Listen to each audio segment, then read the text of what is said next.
Karachi to Kashmir की detail tour guide चाहते हो तो इस वीडियो को फौरन सेव कर लो, क्योंकि इस सीरीज में मैं आपको हर वो एक्टिविटी, स्पॉट्स, एक्सपेंसेस और अपना पर्सनल एक्सपीरियंस शेयर करूंगी जो आपको नेक्स्ट टूर प्लान करने में काफी हेल्प करेंगे। तो डे 1 हमने स्टार्ट किया, कराची से बस टर्मिनल पहुंचे, घर वालों को सी ऑफ किया और बस एज यूजुअल लेट, तो वेटिंग एरिया में बैठना पड़ा। 10:30 की बस 11:30 पर रवाना हुई। हमने फैसल मूवर की बिजनेस क्लास करवाई हुई थी, पर फैसिलिटीज बस गुजारे लायक और सबसे बड़ी टेंशन ये थी कि 20 घंटे बैठकर गुजारने होंगे, पर क्या करते, ट्रिप को बजट में भी लेकर चलना था। जैसे ही बस आई, बैग्स रखवाए और हम अपनी सीट पर बैठ गए। बस के स्टार्ट होने से पहले ही हमें एक बॉक्स दिया गया जिसमें ब्रेड सैंडविच, एक चिकन पेटीज और एक पेस्ट्री थी। साथ में हेडफोन्स भी दिए गए जिसने सफर काटने में बहुत अच्छी बात ये थी कि वाईफाई सही काम कर रहा था। फिर थोड़ी देर बाद एक और स्नैक बॉक्स मिला जिसमें चिप्स और बिस्किट, साथ में पानी और कोल्ड ड्रिंक्स ग्लास में डाल के दे रहे थे। भाई बॉटल्स ही दे देते एक एक सबको। बिजनेस क्लास ली है उसमें भी इतनी कंजूसी। खैर फिर रात हो गई और जैसे तैसे करके हम सो गए। बस हर 3 से 4 घंटे के गैप से स्टेशन पर रुकती है जहाँ वॉशरूम और खाने पीने की फैसिलिटीज होंगी, पर कोशिश करो घर से ले जाओ क्योंकि लूट मारी लगाई हुई है। 60 की चाय 150 में मिलेगी। सुबह का नाश्ता और चाय बस वालों की तरफ से कॉम्प्लीमेंट्री होगा। बाकी सफर कुछ मूवीज देखते हुए और सोते हुए गुजर ही जाएगा। फैसल मूवर्स की बिजनेस क्लास हमें 9,700 की पड़ी पर पर्सन। और हाँ, कोशिश करना तुम फैजाबाद के बस स्टेशन पर ही उतरना है। तुम्हें लाइन से वहाँ होटल्स मिलेंगी जहाँ किसी भी होटल में रूम ले लो, पर कोशिश करो कि प्रायर बुकिंग करवा लो ताकि एंड मोमेंट में तुम्हें ख्वारी न करनी पड़े। और इतने लंबे सफर से आने के बाद हमने फूड पांडा से डिनर ऑर्डर किया और उस दिन थोड़ा आराम किया। अब हम कल निकलेंगे कश्मीर के लिए। डे 2 हमने स्टार्ट किया, सुबह 6 बजे उठकर रेडी हुए और इस्लामाबाद से निकल पड़े कश्मीर की तरफ, क्योंकि आज हमें पहुंचना है शारदा, जो कश्मीर का एक बहुत ही खूबसूरत गांव है और इस्लामाबाद से 8 घंटे की ड्राइव पर नीलम वैली के साथ साथ वाक़ है। और हाँ, रास्ते में एक स्पॉट आएगा कश्मीर आबशार, उसे कवर करना मत भूलना, जहाँ पहुंचने के लिए तुम्हें चेयर लिफ्ट लेनी होगी जिसकी कॉस्ट होगी 150 पर पर्सन, जो 2 वे हो। वहाँ पहुंचकर आबशार के ठंडे ठंडे पानी में खूब एंजॉय करना और बहुत सारी यादगार पिक्चर्स लेना। चाहो तो बोटिंग भी कर सकते हो जिसकी कॉस्ट है 1000 पर पर्सन। और अगर ज्यादा देर तक बैठना चाहो तो वहाँ पर कुछ फूड स्टॉल्स और शॉप भी हैं, पर हमने 1 आवर स्पेंड किया और सेकंड स्पॉट की तरफ निकल पड़े। रास्ते थोड़े डेंजरस और जिगजैग से हैं, तो कोशिश करना कि खाना पीना थोड़ा कम रखना, वरना तुम्हारी तबियत भी खराब हो जाएगी। सेकंड स्पॉट तुम्हें रास्ते में मिल जाएगा जो होगा पाक इंडो व्यू पॉइंट, जहाँ तुम्हें इंडिया का फ्लैग लहराता नजर आएगा। वो है इंडिया का जम्मू कश्मीर। वहाँ हम थोड़ी देर रुके और फिर निकल पड़े शारदा की तरफ, जहाँ हमें मिला ट्रैफिक का हैवी सीन, क्योंकि आगे लैंडस्लाइडिंग हो रही थी और रोड्स ब्लॉक थे। तो थोड़ा वेट के बाद रोड्स क्लियर हुए और हम पहुंच गए शारदा कश्मीर। वहाँ पहुंचकर लाइन से तुम्हें होटल्स मिल जाएंगे। हमने नीलम वैली व्यू पॉइंट वाला होटल बुक करवाया जहाँ की बैल्कनी का नजारा ऐसा था कि बस वहीं बस जाए। जब कश्मीर का नाम आता है तो एक खास जगह फौरन दिमाग में आती है और वो है अरंकेल, कश्मीर का ये खूबसूरत गांव जहां पहुंचना इतना आसान नहीं है। और आज हमारा कश्मीर में दूसरा दिन और हमें पहुंचना है अरंकेल, जहां सिर्फ 4x4 की जीप ही जाती है, क्योंकि रास्ते काफी चढ़ाई से भरे और कच्चे हैं। क्योंकि यहाँ तुम्हें हर मोड़ पर एडवेंचर ही एडवेंचर मिलेगा। रास्ते में कुछ खूबसूरत पॉइंट्स भी मिलेंगे, रुकना चाहो तो रुक जाना। वो जो सामने बड़ा सा पहाड़ नजर आ रहा है वो है अरंकेल, हमें वहां पहुंचना है। जीप आपको अरंकेल के अपोजिट साइड पर उतारेगी। अब हमें क्रॉस करना होगा रिवर और हमारा स्टार्ट होगा पैदल हाइकिंग का सफर। जीप से उतरते ही तुम्हें नजर आएगा कि कुछ लोग स्टिक सेल कर रहे हैं। यहाँ से 50 रुपीज पर हेड के हिसाब से स्टिक रेंट आउट कर लेना, क्योंकि ये चढ़ते हुए नहीं पर उतरते हुए तुम्हें काफी मदद करने वाली है। अब हमें अरंकेल तक पहुंचने के लिए चेयर लिफ्ट का सहारा लेना होगा, क्योंकि हमें क्रॉस करना है नीलम वैली, जिसकी कॉस्ट है 280 पर पर्सन, जिसमें 8 लोग आराम से बैठ सकते हैं। मतलब हजारों फीट ऊंचाई से नीचे देखना और हवा का इतना हैवी प्रेशर, सच में हालत टाइट हो जाती है। और अब यहाँ से स्टार्ट होगी असल हाइकिंग, क्योंकि इस तरह के 24 मोड़ है और कम से कम 45 मिनट्स की पैदल चढ़ाई है, जो बिल्कुल आसान नहीं। और हमारी तो आधे रास्ते में ही हालत टाइट हो गई और अभी तक तो आधा रास्ता भी क्रॉस नहीं हुआ था और पता चल गया कि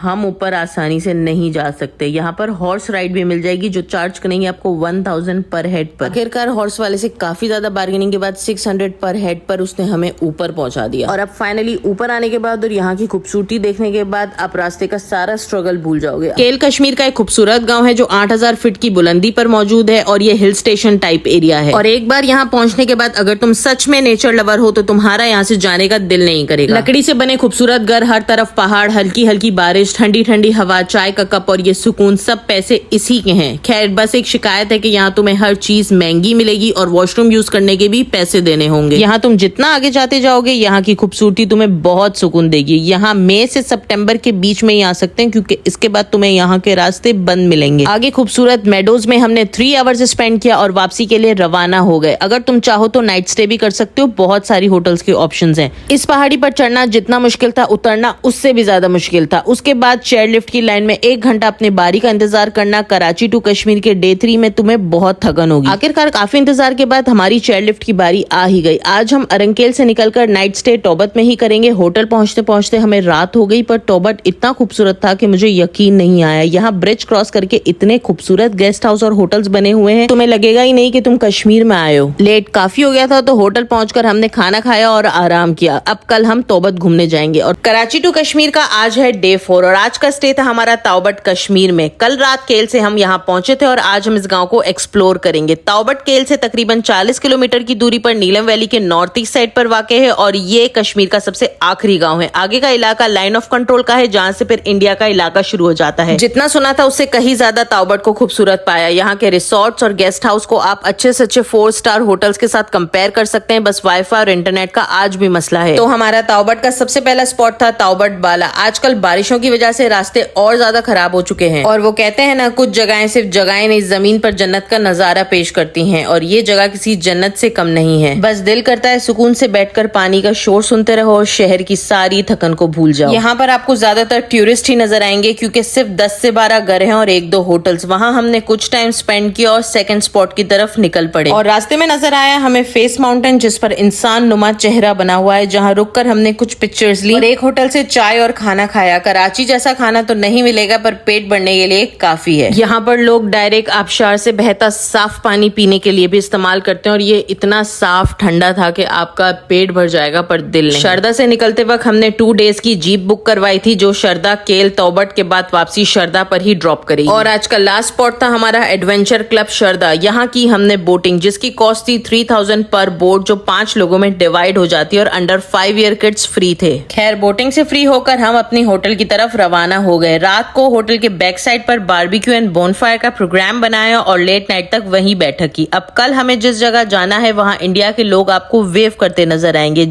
ये जो तुम्हें सामने लोग नजर आ रहे हैं ये इंडिया के लोग हैं और इन्हें हम आसानी से पाकिस्तान में खड़े होकर देख भी सकते हैं और इनसे बात भी कर सकते हैं। आखिर ये कौन सी जगह है जो इंडिया और पाकिस्तान को आपस में इस तरह से जोड़ रही है? और यहाँ ना कोई तारे हैं और ना ही कोई बड़ी दीवार, बस बीच में ये एक दरिया है जिसे हम नीलम वैली कहते हैं और वो लोग किशन गंगा। और इस खूबसूरत गाँव का नाम है केरन वैली। ये कश्मीर का वो गाँव है जिसकी अपनी ही एक कहानी है। पार्टीशन के दौरान माइग्रेट हुए कुछ घराने अपने रिश्तेदारों को सिर्फ दूर से देख सकते हैं पर उनके पास जा नहीं सकते। और यहाँ का नजारा इतना खूबसूरत है कि अब one of the best tourist place of Kashmir बन चुका है। तो अगली बार कश्मीर आओ तो केरन जरूर आना। और आज कश्मीर में है हमारा आखिरी दिन जिसका फर्स्ट स्टॉप था केरन वैली, जिसे बहुत ही डिटेल में मैं पिछली वीडियो में बता चुकी हूँ। और सेकंड स्पॉट है हमारा कुंदाल शाही जो एक बहुत ही खूबसूरत व्यू पॉइंट है जहाँ एक बहुत हसीन आबशार बहता है बट ख्याल से क्योंकि पानी का जोर इतना तेज है कि कोई भी हादसा पेश आ सकता है। वहाँ पर हम काफी देर तक बैठे, रेस्ट किया और अपना फूड एंजॉय किया। यूं पानी के करीब बैठकर अपने लंच एंजॉय करने का मजा ही कुछ और है। वहाँ से मुजफ्फराबाद की तरफ निकले और सिटी एक्सप्लोर किया। वहाँ एक पॉइंट ऐसा भी था जिसे शीशा मोड़ कहा जाता है जहाँ से पूरा मुजफ्फराबाद नजर आता है और ये नज़ारा सच में बहुत ही खूबसूरत था। और यहाँ पर हमने अपने कश्मीर का 5 डेज टूर एंड किया और अब हम निकलेंगे नारायण कागान की तरफ जहाँ हम गुजारेंगे पूरे 2 दिन। वो आपको देखने मिलेगा नेक्स्ट व्लॉग में। तब तक के लिए वीडियो को लाइक करो, चैनल को सब्सक्राइब करो। मिलते हैं नेक्स्ट वीडियो में।